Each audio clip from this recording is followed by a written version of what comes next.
کہا میری بیوی بہت بد زبان ہے، میں کئی دفعہ طلاق دینے کی سوچ چکا ہوں، لیکن میرے 3 بچے ہو چکے ہیں، بچوں کو دیکھتا ہوں تو پھر میں اپنے صبر کا گھونٹ پی لیتا ہوں، ورنہ میرا جی چاہتا ہے اس کو ابھی طلاق دے کے گھر سے نکال دوں۔ دولت بھی موجود ہے، خوبصورتی بھی موجود ہے، شکل بھی موجود ہے، عزت بھی موجود ہے، سہولت بھی موجود ہے، کیا چیز موجود نہیں؟ ایک خاتون مجھے ملنے آئی، ملانے والے نے مجھ سے کہا کہ اس کا خاوند کھربوں پتی، ارب پتی نہیں، کھرب پتی آدمی ہے، کھرب پتی۔ کھرب پتی پاکستان میں 2 4 10 آدمی ہیں۔ اس خاتون نے آ کر میرے سامنے بولنے سے پہلے ہی رونا شروع کر دیا، ورنہ پہلے کوئی عورت یا مرد آ کے دکھڑا سناتا ہے پھر روتا ہے، وہ روئی پہلے اور بات بعد میں۔ وہ کہنے لگی مولانا صاحب مجھے لوگ بڑا خوش قسمت سمجھتے ہیں کہ میں بہت بڑے مالدار کی بیگم ہوں، لیکن میں لعنت بھیجتی ہوں اس کی دولت پر کہ اس کا رویہ ہی میرے ساتھ اچھا نہیں، تو میں ہیرے کے سیٹ کیا کروں، میں سونے چاندی کے سیٹ کیا کروں، میں یہ کروڑوں روپے کی گاڑی کو کیا کروں جب میرے خامند کا رویہ ہی میرے ساتھ انسانوں والا نہیں ہے اور اس کے اخلاق اچھے نہیں ہیں۔ میں آگ لگا دوں اس ساری دھن دولت کو، مجھے محبت چاہیے، اخلاق چاہیے، وہ کوئی نہیں اس کے پاس۔ چند دن بعد دوسرا واقعہ سنا، ایک نوجوان بڑا خوبصورت، وہ بھی اسی طرح لیکن اتنا مالدار، کافی مالدار، وہ آ کے میرے پاس بیٹھ کے رونے لگا، مولانا صاحب آپ میں کیا کروں، میری زندگی برباد ہو گئی، میرا اتنا عالی شان گھر ہے، اتنی اچھی میری کمائی ہے، آمدنی ہے، لیکن میں کیا کروں۔ یہ اسی کے الفاظ بتانے لگا ہوں، میری بیوی کی زبان 20 فٹ لمبی ہے، میں کہا رکھ دی کتنے 20 فٹ چاہتے، میں کہا وچوں 19 فٹ کٹ دے شاید کچھ کم بن جاوے۔ کہا میری بیوی بہت بد زبان ہے، میں کئی دفعہ طلاق دینے کی سوچ چکا ہوں، لیکن میرے 3 بچے ہو چکے ہیں، بچوں کو دیکھتا ہوں تو پھر میں اپنے صبر کا گھونٹ پی لیتا ہوں، ورنہ میرا جی چاہتا ہے اس کو ابھی طلاق دے کے گھر سے نکال دوں۔ دولت بھی موجود ہے، خوبصورتی بھی موجود ہے، شکل بھی موجود ہے، عزت بھی موجود ہے، سہولت بھی موجود ہے، کیا چیز موجود نہیں؟ اخلاق موجود نہیں، حسن سلوک موجود نہیں، پیار محبت موجود نہیں۔ اب اپنے گھروں میں اگر خوشی دیکھنا چاہتے ہیں، ہر رشتے کو اگر آپ آباد کرنا چاہتے ہیں تو میرے نبی والی محبت دینا سیکھیں، میرے نبی والی محبت دینا سیکھیں، اپنے بچوں کو بھی، اپنی اولاد کو بھی، اپنے بہن بھائیوں کو، اپنے ماں باپ کو، ساس بہو کو، بہو ساس کو، سسر بہو کو، بہو سسر کو، بھائی بھائی کو، بہن بہن کو، اللہ کے واسطے برداشت کرنا سیکھو۔ مجھے میرے رب کی قسم ساری دنیا کا چین و سکون برداشت میں ہے، صبر میں ہے، صبر میں ہے، صبر میں ہے۔ زبان۔ ایک نوجوان میرے پاس آیا، کہا جی میری بیوی سے لڑائی ہوتی، مجھے کوئی تعویذ دو۔ میں نے کہا بیویوں پہ تعویذ اثر ہی نہیں کر سکتا۔ کہنے کا کیا کروں؟ میں نے کہا ایک عمل بتاتا ہوں، سنت عمل، کہ 1-2 لقمے اپنے ہاتھ سے بیوی کو کھلا دیا کرو۔ وہ کہنے لگا اس سے کیا ہوگا؟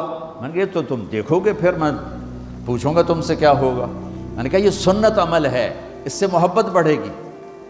کوئی 8-10 دن گزرے تو اس کا فون ویسے آ گیا حال احوال پوچھنے میرا، تو مجھے اپنی بات یاد آ گئی۔ میں نے کہا میری بات پہ عمل کیا تھا؟ کہنے لگا نہیں۔ میں نے کہا کیوں؟ کہنے لگا شرم آتی۔ میں نے کہا لڑتے ہوئے شرم نہیں آتی؟ کبھی کوئی کمزور سے بھی لڑتا، عورت تو بیچاری کمزور ہے، چلو یہاں کی عورتیں طاقتور ہیں، سنا ہے کہ بڑی شیرنیاں ہیں اور ان کے خامد سارے بکری یہ شیر ہیں، الٹا ہی کام ہے، یہاں عورتیں شیر ہیں، خامد بکریاں ہیں۔ اور چلو بھائی تم مہربانی کر کے اپنے خامدوں کو عزت دو، اور ان سے کہتا ہوں اپنی بیویوں کو عزت دو، محبت سے رہو۔ تو میں نے کہا بے وقوف، کبھی کمزور کے ساتھ بھی کوئی لڑتا ہے، اس میں تمہیں شرم نہیں آتی؟ اور اس میں شرم آتی ہے سنت۔ میں نے کہا چل کر اور مجھے بتا۔ کوئی 2 گھنٹے بعد اس کا فون آیا، کہا مولانا دوپہر کا کھانا تھا، میں نے اپنی بیوی کے منہ میں لقمہ جو دیا نا تو اس کا منہ وہیں کھلا رہ گیا۔ وہ کہنے لگی تو نے خود تو کیا نہیں، کسی نے تجھے بتایا ہے؟ کس نے بتایا؟ تو بتا، تیرے اندر یہ ظرف نہیں ہے، تمہیں یہ سبق کس نے پڑھایا ہے؟ اس نے کہا مجھے یہ سبق مولوی طارق جمیل نے پڑھایا۔ تو کہنے لگا میری بیوی نے ایسے اپنی جھولی اٹھا لی اور کہا مولوی طارق جمیل اللہ اس کے بچوں کو سلامت رکھے جس نے تمہیں انسان بنایا۔ میرے بھائی بہنوں صبر کرنا سیکھو۔ ہماری ایک دھوبن تھی ماسی شریفہ، مر گئی بیچاری، تو وہ آگئی میری بہن کے پاس، چھوٹا قد، موٹی ڈٹی تو بڑی لڑکی، پوری شیرنی۔ وہ آ کے کہنے لگی میری بہن کو، میری بہن تو انہوں چنگی طرح جان دی ہے، بی بی ہے میری نوواں بڑیاں لڑدیاں، میں نے کوئی تویز دے ساریاں میری نوکر بن جانا۔ اب میری بہن کو پتہ تھا کہ وہ سارا لڑائی دا تماشا تھا ماسی شریفاں تو شروع ہوندہ، ادو تو ہوندہ ہی کچھ نہیں، بیچاریاں معصوم جیاں چھوٹیاں چھوٹی عمر دیاں۔ تو میری بہن نے ایک تعویذ بنایا اور اس کو یوں رول کر کے نا اس کو کہا ماسی شریفاں ہن جس لے تیری لڑائی ہوئے نا اس تعویذ تو چک مار کے بہ جانا ہے تے چھڑنا نہیں، جے تو چھڑیا تو مر جانا ہے، انہوں پکا کر کے رکھیں۔ اس نے کیا کیا؟ ماسی شریفوں کو چپ کروایا۔ اب ہمارا دیہاتی ماحول ہے، تعویذوں کی بڑا عقیدت ہے، صحیح تعویذ تو اثر کرتے ہیں لیکن اکثر تو ہیرا پھیری والے بیٹھے ہوئے سارے ہی، تو اللہ ماشاءاللہ۔ تو 8ویں دن وہ آ گئی، بی بی تو بڑا چنگا تعویذ دیتا، ساری لڑائی ختم ہو گئی۔ کیوں کہ ماسی شریفاں چپ ہو گئی۔ تو میں ان ساری مستورات کو یہ تعویذ دے کے جا رہا ہوں، یہ سب لے لو، یہ مرد بھی لے لو، اور جب کوئی جھگڑا ہو اے یہاں رکھ کے چپ کر کے بیٹھ جانا، آپ کی لڑائیاں ختم ہو جائیں۔ اگر آپ بولتے رہے تو پھر لڑائی ختم نہیں ہوگی۔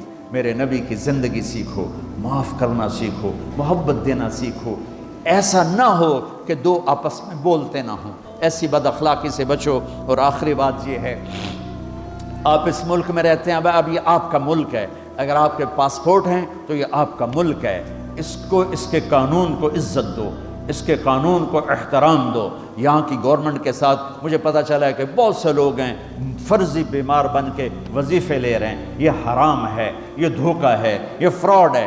جو حکومت آپ کی اتنی ہمدرد ہو کہ گھر بیٹھے آپ کو وظیفہ پہنچائے، آپ کے بچوں کے وظیفے لگائے، آپ کے وظیفے لگائے، انہی کے ساتھ دھوکہ کرنا ہے، انہی کے ساتھ فراڈ کرنا ہے۔ اللہ کی قسم یہ آپ اپنے ساتھ فراڈ کر رہے ہیں، یہ آپ اپنی ذات کو دھوکہ دے رہے ہیں، ان کو نہیں دھوکہ دے رہے، آپ اپنے آپ کو دھوکہ دے رہے ہیں۔ ایک سردار جی ریل میں چڑھا، ہنسی جائے، لوگوں نے پوچھا سردار جی بڑے ہنس رہے ہو؟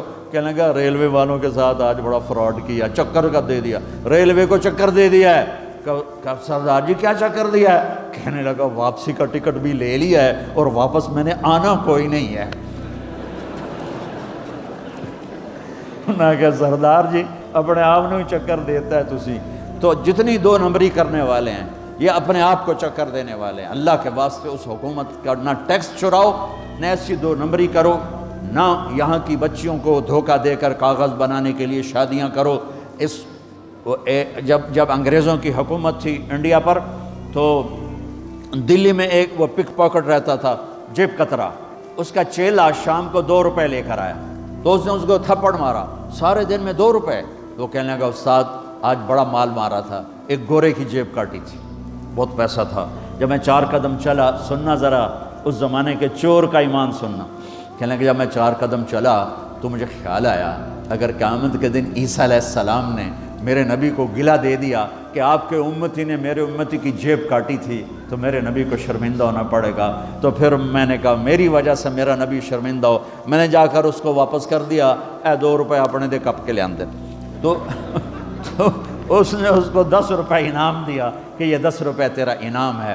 اب آپ اس ملک کے اگر ہیں، آپ کے پاسپورٹ ہیں تو آپ یہاں کے ہیں، آپ اپنے پیچھے اپنے رشتہ داروں کی مدد کریں، جو مرضی کریں، لیکن میرے بھائی بہنوں اسے اپنا ملک بنا کے چلو، یہاں غریبوں پہ خرچ کرو۔ زکوٰۃ تو مسلمان کو دی جاتی ہے کوئی شک نہیں، لیکن صدقات خیرات پیچھے بھیجنے کے بجائے یہاں کتنے غریب لوگ ہیں، کتنے ضرورت مند لوگ ہیں، کتنے لوگ ہیں جن کے پاس گھر کوئی نہیں، کتنے لوگ ہیں جو کونسل کی طرف سے وظیفہ لے کر روٹی کھا رہے ہیں اور وہ پوری نہیں پڑتی، ایسوں کو ڈھونڈ کے ان پر خرچ کرو، ان کی مدد کرو، کسی کی جانی خدمت کرو، کسی کی مالی خدمت کرو۔ میرے نبی نے فرمایا ہر مسلمان کے لیے ضروری ہے کہ صدقہ دے، ہر مسلمان روزانہ صدقہ دے۔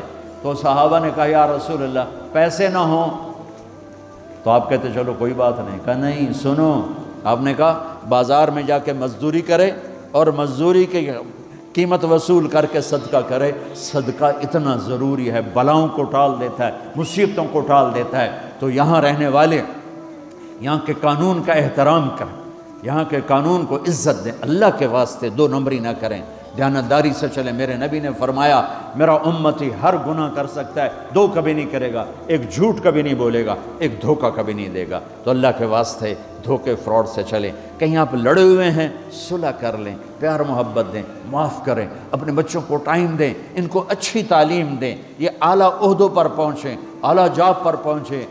ضروری نہیں ہے کہ تمہاری طرح مزدوریاں ہی کریں، ان کی تعلیم کا یہاں سکول بناؤ، یہاں کالج بناؤ، اپنے سکول بناؤ، اپنے کالج بناؤ، اپنی اولاد کو اچھی سے اچھی تعلیم دو کہ یہ آگے چل کے بڑے شعبوں پر اور بڑی جاب پر پہنچیں اور تمہارے لیے عزت بنے، باعث عزت بنے، باعث افتخار بنے۔ آپس کی پیچھے لڑائی چل رہی، اس نے 1 کنال کا گھر بنایا، میں نے 2 کنال کا بنایا، اور میں ایک جگہ گیا پہاڑ میرپور گیا، میرپور بڑے بڑے گھر شہر میں انٹر ہونے سے پہلے بڑے بڑے گھر، میں نے کہا یہ اور لگیں جیسے خالی، میں نے کہا یہ کیا ہے؟ میں پہلی دفعہ میرپور کہا یہ انگلینڈیوں کے گھر ہیں، ان کے مقابلے لگے رہتے ہیں، اس نے کنال کا بنا، میں 2 کنال کا بناؤں گا، اس نے 2 کنال کا بنا، میں 4 کنال کا بناؤں گا۔ بناؤ گھر اپنی ضرورت کے بنا لو، جب جانا ہو وہاں نہ تم جانے والے ہو پیچھے، نہ تمہاری اولادیں، ان کو یہاں کی نسوار لگی، واپس جائیں گے لوڈ شیڈنگ میں۔ ایک پٹھان بھائی ناراض نہ ہونا، ادھر بہت ہیں پٹھان، تو ایک پٹھان کا خرگوش گم ہو گیا، خرگوش، تو لوگوں نے افسوس کیا، خان جی آپ کا خرگوش گم ہو گیا، کہنے لگا خوچا کوئی بات نہیں ہے، ہم نے اس کو نسوار کا عادی بنایا ہوا ہے، جب نشہ ٹوٹے گا ہمارے پاس آئے گا۔ یہ تمہاری نسل اور تم انگلینڈ کی نسوار کھا کھا اب تم پاکستان جاؤ گے، ہندوستان جاؤ گے، بنگلہ دیش جاؤ گے، تم نے یہی رہنا ہے۔ اسے اپنا ملک بنا کے چلو، سنسیئر ہو کے چلو، اس کے قانون کا احترام کر کے چلو۔ یہاں غریبوں پہ صدقہ تو غیر مسلموں کو دو، ان کے دل قریب ہوں، ڈھونڈ ڈھونڈ کے دو، وہ تم سے پیار کریں، وہ تم سے محبت کریں، ان کے ہائے ہائے۔ او میرے نبی تشریف فرما تھے، ایک طوائف گزری، طوائف پروسٹیٹیوٹ، وہ آپ کو دیکھ کے نا آپ کا مذاق اڑانے کے لیے، کیسا نبی ہے، اکیلے بیٹھ کے کھاتا ہے، کسی کو پوچھتا ہی نہیں۔ غیر مسلم کافر طوائف، کتنی برائیاں اکٹھی ہو گئی۔ آپ نے کہا آ جا، وہ آ کے بیٹھ گئی، آپ نے کہا کھا، وہ تو آپ کا مذاق اڑا رہی تھی کہ نہیں ایسا نہیں کھاؤں گی، جو تیرے منہ میں ہے اپنے ہاتھ سے نکال کے مجھے کھلا۔ اس کا خیال تھا یہ مجھے ڈانٹیں گے، کہیں گے اس کو اٹھاؤ، 2 چھتر مارو، اس کو دفع کرو، میں کہوں گی دیکھو تمہارا نبی کیسا ہے، اتنا بد اخلاق۔ تو انہوں نے کہا نہیں، جو تیرے منہ میں ہے وہ نکال اور اپنے ہاتھوں سے میرے منہ میں ڈال۔ میرے نبی نے کہا یہ لو، آپ نے لقمہ منہ سے نکالا اور اس کے منہ میں ڈالا۔ اب پنجابی کی مثال ہے، کبے نو لت لگی اور سدھا ہو گیا۔ میرے نبی کے منہ کا لعاب جب اس طوائف کے منہ میں گیا، وہ ساتھ ہی کلمہ پڑھ گئی، ایمان لے آئی اور مدینے کی شریف ترین عورت بن گئی۔ میرے نبی تو اس طرح اخلاق والے تھے۔ یہاں تو نوکر سسٹم نہیں، میں پاکستان میں بھی روتا رہتا ہوں کہ نوکروں کے برتن الگ ہیں اور مالکوں کے برتن الگ ہیں، عورتوں کی نوکروں کی پلیٹ الگ ہے اور مالکوں کی پلیٹ الگ ہے۔ میرے نبی نے طائف کے کافر آئے، روزانہ ان کے ساتھ بیٹھ کے رات کو کھانا کھاتے تھے، ان کا جھوٹا کھاتے تھے۔ یہ اخلاق تھے جس نے انہیں کلمے میں داخل کر دیا۔ نجران کے جوڑ نظر آئے گا، اور میرے رب کی سنو، ان استقالنی عقلت لا، تو توبہ توڑ کے لے آئے 1 دفعہ یا 1000 دفعہ، ایسا جوڑوں گا کہ جوڑ نظر ہی نہیں آئے گا، بے جوڑ کر دوں۔ اور یہ تیرے کرامن کاتبین کو بھی نہیں پتہ چلے گا کہ یہ توبہ ٹوٹی ہوئی ہے اور ٹوٹ کے جڑی ہے یا ٹوٹی نہیں۔ اللہ ایسی توبہ ہماری قبول کرے گا۔ جب ہو توبہ کرو، جب ہو توبہ کرو۔ تو نیت کرتے ہو توبہ کی؟ اگر ہم نے سچے دل سے کر لی تو اللہ کی قسم یہیں بیٹھے بیٹھے ہم سب ایسے ہو جائیں گے جیسے ماں کے پیٹ سے نکلے ہوں۔ اور پھر اگر ٹوٹ جاتی ہے، وہاں جا کے ٹوٹ جاتی، پھر کہنا یا اللہ میری توبہ۔ ماں تنگ آ کے شاید بچے کو مارنے لگ جائے، لیکن میرا رب کبھی تنگ نہیں پڑتا، جب بھی جھکو گے معاف کرے گا، جب بھی جھکو گے معاف کرے گا۔ اللہ تعالی ہمیں توفیق دے۔ تو میرے ساتھ کہو یا اللہ میری توبہ، پھر کہو یا اللہ میری توبہ، پھر کہو یا اللہ میری توبہ۔ اب اگر دل سے ہے تو سب معاف ہو گیا۔ آپ سب کو مبارک ہو۔